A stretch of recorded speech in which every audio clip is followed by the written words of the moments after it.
Hello ladies and gentlemen, this is Blue Maximo and I'm here checking out Ridge Racer! Why? I don't fucking know. Someone asked. I figured I'd do it just while I had absolutely nothing to do today. Chances are you won't be seeing this video for several months until after I've recorded it, but oh well. So, let's have a quick look around. There's really not that much to see. Most of this game is done via some always online bullshit, and there's some stuff you can do related to that where you can give out interviews about what you've been doing. And as you can see, I suck. They gave me a VIP spotlight for some reason because I picked this team and I'm probably the only one to play this fucking game today. So they ended up giving me a free VIP thing, which gave me like 1,000 credits, which was nice. And you can see what your friends are doing and all that, but considering this game's like 5-6 years old, there's absolutely no point to it. You have a media player where you can save your replays. You can see what trophies you have, and I have a few, but not many. As you can see, the first time I played this game, and I didn't even bother doing a race, was all the way back in 2013. I'm surprised that it actually checked that. You can check the ranking boards for all of these things here. Like, I should be on the top of this Spotlight VIP list. No, I'm not. Oh no, there I am. There I am, VIP number 3. And apparently there's a lot of Japanese people playing this game. Not entirely sure why. Stats, obvious. Not that much to see. Team vision is weird. It tells you about the objective that your team is doing today. And there are 4 teams in the game, and you pick which one you want to be in when you start the game. I just picked the one that was 4th because it gave me bonus money for it. And you go online and you race against people, and if you manage to win, you probably get a bonus out of it. I'm not sure. I haven't been able to play any races online. We're about to see why shortly, but yeah. Oh, by the way, once you get into this, there's no way to skip it. So, it seems rather pointless. You can also change your team at the very end of this little cutscene here, but I don't really see the point. This is our opposing team. Unless you are that bad of a power gamer that you must swap to the best team imaginable. Level 16! Remember that. That is all. Now, show me what you can do. Yep, that's pretty much it. You have to sit through a bloody 60-second cutscene or whatever just to see what your team is bloody doing. As you can see, you can transfer teams down there. So your garage. You have a choice when you start the game up of 5 cars. Yes, only 5. There are no unlockables, there is nothing like that. You can only pick between these 5 cars. The problem being that the only way to get more cars is via DLC, and because I'm an idiot, apparently I had the gold DLC pack for this game as well. I just never fucking used it. So I have 10 cars here. And the maximum amount of cars you can get in this game is 15. Apparently. That's way too few. I'm pretty sure Ridge Racer on PSP has like 60. But anyway, you have a few things you can do here. You can change the paint job, for example. So you can change the 2 colors of the car. And you can change the wheel color. Although the wheel color is something you barely see. You can also have a look at the car in fine detail. For a 2011 released game on Vita, this model's actually pretty nice. And you can also get really specific with your colors if you feel the need. But I don't. We can just stick with the default pattern. You can change how likely you are to drift. Do not put it up to dynamic because you will drift literally every time you take your finger off the accelerator and it's impossible to control properly. Standard is about right. I don't know what mild is like, but it's probably not too bad anyway. You got 3 types of transmission here. Pedal is literally using the rear touchpad. So no point to that. I just been keeping on automatic transmission, but there is also manual transmission. You use the buttons on the face buttons to change your gear if you're on the control scheme that I am, and you can change whether or not it displays in kilometers or miles an hour. We're keeping it kilometers because I'm Australian. This is your machine upgrade map. This thing is a pain in the ass because the way it works is that you have to get 400 credits in order to get into the next like section of something. So for example, if I tap this one here, you need 400 credits to fill this block. Notice that it's called tips. You have to spend 400 credits to get a simple small text box like this, and then you have to spend 400 credits again to get a block that's literally nothing. It is padding of the worst order, and it gets even worse, but we'll get to that. And this is an actual upgrade. You can have 3 different kinds of upgrades, one from each of your different groups, and they'll all do different things. The only upgrade I've got right now is something that'll give me a little bit extra boost. It's not really that important. So now, we finally get to the racing. However, there's not that much racing to be done. You have time attack, which is obvious, and spot race, which is literally just racing against the AI. You also have world race. World race is the online section of things. You have a face-to-face battle, which is your ad hoc, and you have online battle, which is obviously your online functionality. Not too much out of the ordinary. However, search lobbies. Can't find any. That's all that's been doing this entire time, because chances are I don't have all the DLC, so I'm probably not going to be able to find people who would be willing to race with me. So it's down to ghost battles or AI racing, which is retarded. And you can choose what ghost that you want to go up against, including ghosts that are available online. However, due to the way the leveling system in this game works, every few races that you win, yes, you win, this includes against the AI, but not against ghosts, annoyingly enough. Every race against an AI or people online that you win, you will get victory points. However, if you win against the AI, you will only get 1 victory point. And the higher your level, the faster your car goes. So pretty much, you go faster depending on how many races you've won, and you just pull ahead of the pack. So anyone who's coming in brand new is going to be slower than you, no questions asked. What a retarded fucking idea. That is the stupidest goddamn thing I've ever heard of in my goddamn life, and it is just horrendous. Absolutely horrendous way to design your online racing game. I don't know who came up with this, but they need to be shot. So I'm about to say that Konami is responsible for this mess of a game. I am completely wrong. It is Bandai Namco Games. I am so completely wrong that their name is actually on the goddamn title screen of the game, and I still didn't notice, and I still said that it was Konami's fault. And I say that it's Konami's fault multiple times throughout this damn video. I am an idiot. Thank you very much for recognizing this. Returning to your regularly scheduled programming. Then again, it is Konami, so they've probably already shot all the people who make Ridge Racer. How will you pass your rivals? So let's just go on into a race already. There's no real point in fucking around. As you can see, I've done around 12 races. And the AI in this game is not even remotely difficult. Once you know what you're doing. Your first race, you might be a little bit... You might have a little bit of trouble, but once you figure out how the game works, you aren't going to have a problem. You really aren't. And obviously find a car that suits you. But I was lucky enough to find a car that suited me. Basically, the second car I tried. So, I am fine right now, car-wise. So this is Ridge Racer. It is it's arcadey style racing, but it's not full-on, like, kart racer style racing. It's meant to be slightly realistic, but at the same time, just a bit more fun and a bit more loose in comparison to your typical, like, Gran Turismo sort of thing.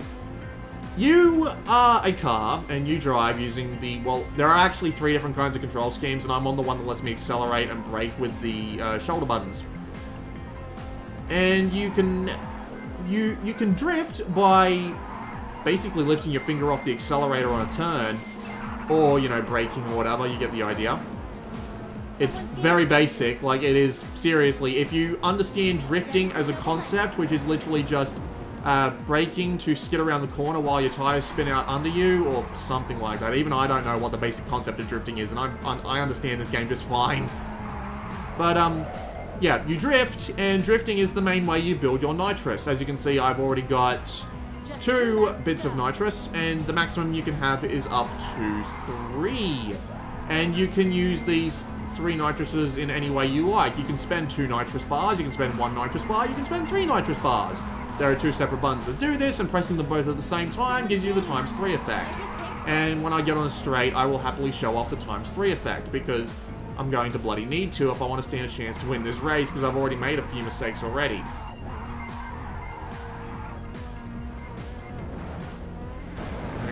away we go. So, yep, times 3 nitrous, and I ran into a wall so many goddamn times that it's going to turn out to be bloody useless to me. This is brilliant.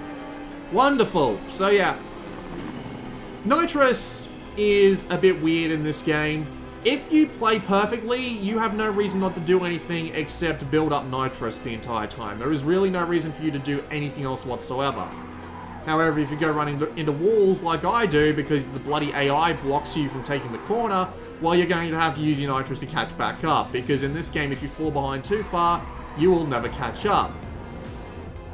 So you have to be just constantly building as much nitrous as possible for when you either A, fuck up, or B, get a straight that lets you get a bit of speed going. I'm going to use my nitrous now to catch up to this guy.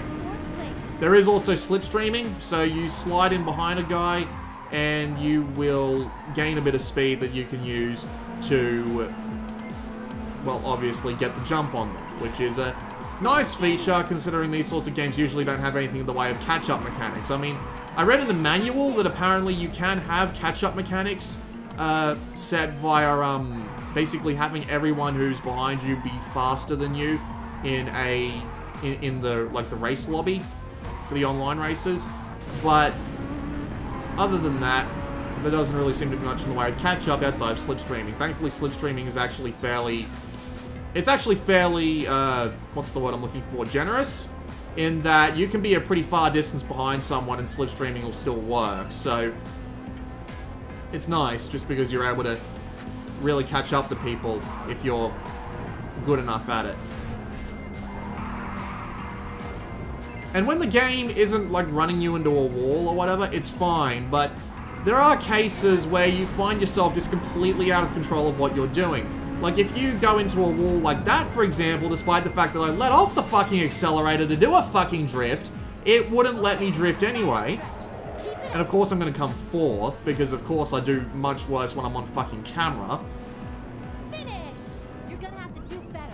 When the game decides to not let you turn, you just run up a wall. That's all you do. You run up the wall and you can't turn off it. You're stuck to that fucking wall like super glue, and it is absolutely retarded. The collisions in this game make absolutely no sense, and it makes it feel like a game back from the PlayStation 1 days, which this game may as well be, because it started back on the PlayStation 1. And the collisions just don't make any bloody sense, because you're constantly just running into the same wall, you're not bouncing off it, you're not even, like, making any attempt to get oriented in the right direction. You just end up going boing, boing, boing against the same wall until you've lost all your speed and you stand no chance of winning. It sucks. So I've unlocked the rocket start, and yep, I have to pay another 400 credits to get a blade tips instead of actually getting to go straight on to the next upgrade or whatever. So yeah, it's an absolute waste of your fucking time. Go have a look at the options. You can change the voice of the DJ, who you've probably heard a few times. She gets really annoying. So I'd recommend turning down the DJ volume right there, but oh well. You can change your country, your region settings, and where you are on the map. There's your control settings. There's your alternative settings. I'm going to stick with standard. And your credits, and you can choose to save manually. But the game saves after every race anyway, so I don't know why that's there. Spot race. Might as well go and do one of the DLC tracks that I have. Sunset Heights, that will do. And of course, you can change the music tracks while you're here as well. And notably, this is the only part of the game that isn't really affected by the game basically being a DLC whore, because there's a bunch of DLC packs on the store which have music tracks in them. There's like 20 of them, and that's not including the ones you get via the DLC. So you can have like 100-something tracks if you bother to go and download all of those music tracks, which is nice, I guess. But that doesn't mean you can But you don't get any more tracks, because as I've said before, you get 9 tracks maximum. Well, actually, I didn't say it before, but you get 9 tracks maximum in this game. You start out with 3, and the other 2 DLC packs give you 3 other tracks. So you literally have 9 tracks in the entire game. I started out with 3, because I thought, well, I didn't think I owned any of the DLC packs at the time, so I'm like, okay, let's let's go and, let's just go and see what the game's like without the DLC tracks. And I'd raced every track there was in 15 minutes, and I'm like, oh, shit. So I ended up having to go and buy the gold pack just so I wasn't bored out of my mind. Unfortunately, I got bored out of my mind really fucking fast because of all the upgrade systems. In order to actually upgrade your shit, you need to run these races over and over and over and over again. And again and again and again, because you only earn one victory point if you win. And if you don't win, you don't get that victory point. You don't get that victory point, you don't get towards that new level up that you want. So, you are stuck with replaying the same races over and over again, not to mention to earn credits, but thankfully, you earn credits at a rate of 100 every race, and you only get an extra 10 if you win, at least on the AI races. I don't know how it works online, because again, haven't been able to find a race, and even if I did, I would lose every single time, so there's no bloody point. Come on, you fucking drift! And it's annoying trying to drift in this game, because sometimes you'll drift when you let go of the accelerator, and sometimes you won't. My dogs are going off, and my neighbor dogs are going off, because that would be my goddamn mother coming home. But yes, if we will just ignore the dogs, the annoying thing is that you have to replay the courses over and over again, and you get a significant amount of money every time. So, you know, every 4 races, you're going to get at least somewhere on the upgrade tree. Even if you're going to get somewhere on the upgrade tree, even if you don't actually get anything from it. But still, the game is significantly faster when you level up. Like, the top speed of your cars is like 240, 250 to begin with, and then, like, I'm on level 4 right now of 16, and that gives me like 280 or something like that. The game is significantly faster, to the point where you have to not so much memorize all the tracks again, but you have to actively modify your strategy in order to stand a chance. Which really fucking sucks, because it means that you go through a track once you've leveled up, and you'll end up running into walls that you weren't used to coming up on so fast. And considering these games are all about memorizing the track layouts and everything to begin with, that just gets really annoying really fast, because you don't know how much of a speed increase to expect, and it's just really damn dumb. Combine that with the game's collision system being a massive pain in the ass to deal with, and you're kind of left with a really subpar racer. Like, I understand the idea of, you know, colliding into a wall, you need to be punished, you need to fall to the back of the pack, but good God, is it just ridiculously punishing to the point where you're not going to be able to recover from what the hell you're doing. And it's just, man, it's just not satisfying. Unless you are an absolutely perfect player, it's not satisfying to go playing this game, because if you do, you'll end up running into a wall, and you'll end up losing all your speed, falling behind, and it's really, really frustrating. The only upside to this is that the AI is actually pretty easy, so if you don't have a massive fuck up, you can probably win with creative boost usage. 3, 2, 1, go! Might as well talk about the game's graphics. I'll give it credit for being a 2011 game for looking pretty damn good. I mean, Very smooth start. it's not the best looking game in the world, but the art style, you know, it's I wouldn't really call it style, considering it's meant to be more or less representing real life, but it looks good.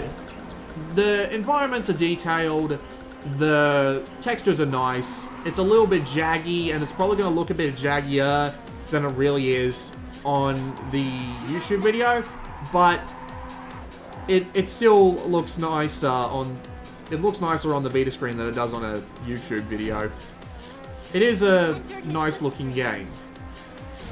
I'll give it credit for that.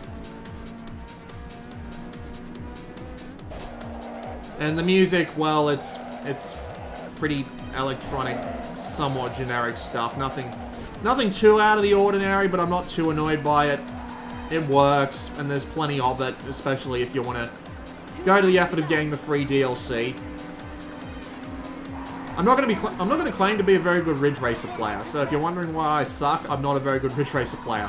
The only Ridge Racer game I've played is Ridge Racer 2 on the PSP, which was basically Ridge Racer on the PSP, but with like double the tracks and cars. So, coming and playing this, which only has 3 tracks by default, is really insulting, considering that for the same price that you can buy Ridge Racer on the Vita, you can buy Ridge Racer on the PSP, which doesn't look as nice, but has like 10 times the content in it. This whole online system, this whole lack of single-player content outside of racing the AI and the ghosts, and just the fact that the game's physics engine just means a collision means you're out of the race for good, more or less, sometimes. Not to mention the game just seems really iffy about its drifting. Like, you don't want to put it on dynamic because you'll drift all over the place just by letting off the accelerator for a microsecond. And when you start drifting in this game, on the dynamic side of things, your game will be almost uncontrollable, so don't even bother trying that. I don't even know why that's there. I put it up to dynamic at first thinking, oh, I'm going to have trouble drifting in this game. Nope, that's not the case. I mean, sure, all the different cars handle differently, but at the same time, how differently can they realistically handle when the whole upgrade system relies on the fact that you can grind to get all the upgrades, and your upgrades are shared among all your cars. Thank God, imagine having to get all the upgrades on all the separate cars. It's just... I can't believe they got away with it. Well, to be fair, they didn't. I don't remember there being a new Ridge Racer game since 2011. But then again, I don't know much about Ridge Racer, so I might be wrong on that one. Then again, it is Konami. They were kind of more or less going down a hole at this point. So, who knows? I hit the wrong button and I used bloody double nitrous by accident. But it was the end of the race anyway, so... God, I barely had enough time to get the bloody boost.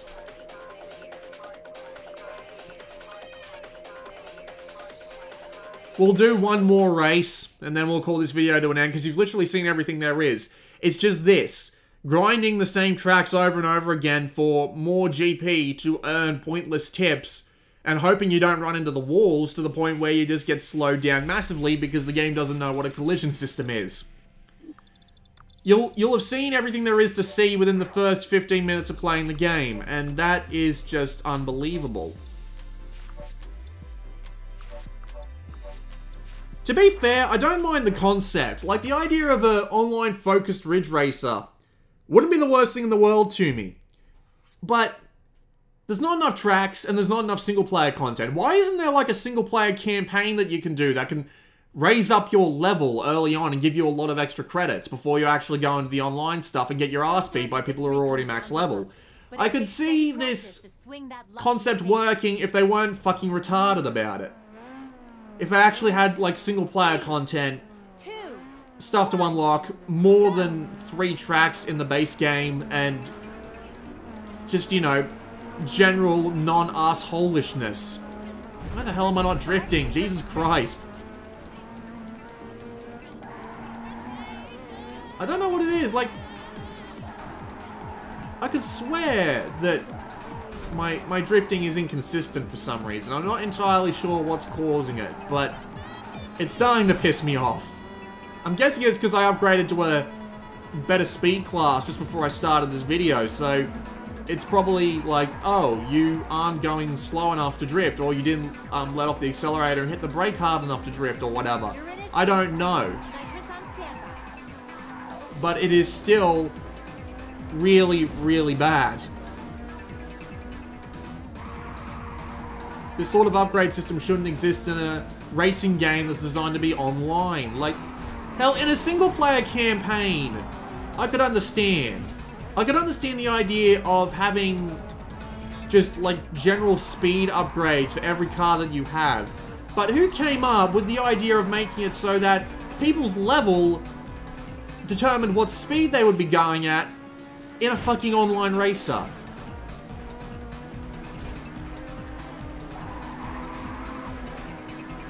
Japan has some good ideas sometimes, but sometimes I swear they just need to be shot. Ready for double nitrous. God damn it, not again.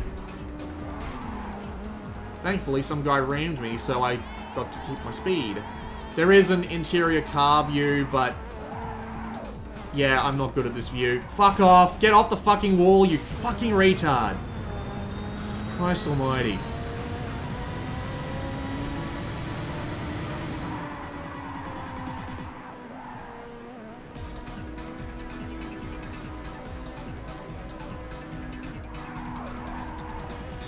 So yeah, do I recommend Ridge Racer Vita? Fuck no. Are you insane? I think you can buy like a complete package now that gives you like the 2 DLC packs they released for 20 bucks, but even then, no, because for 20 bucks, you can buy the PSP Ridge Racer or the PSP Ridge Racer 2, both of which have way more content than this game. Why would you even bother when that option is available? At least I'm going to come third. Oh, no. We still got another lap. Holy shit, I didn't even realize. Fucking walls. Jesus. I'm seriously not used to this speed class. Like, when I was on speed class 3 or whatever the last one was, I was able to get through that area just by driving straight through and doing some normal handling, but apparently I can't do that anymore because fuck me.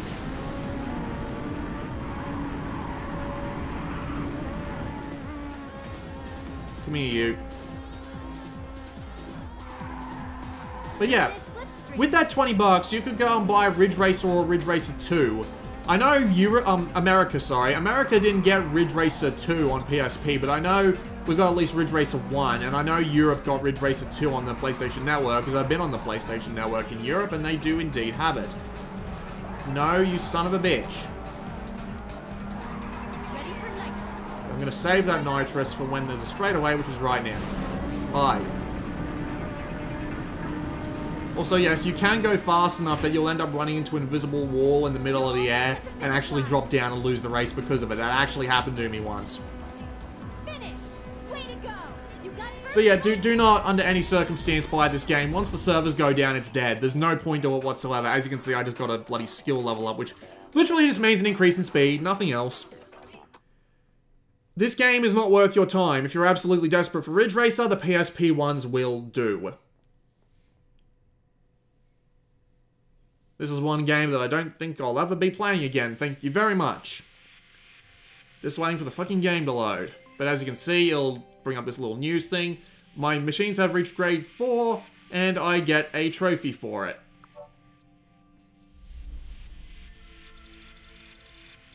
Good luck getting all the trophies once the servers are gone down. This has been Blue Maxima, and I will see you all next time.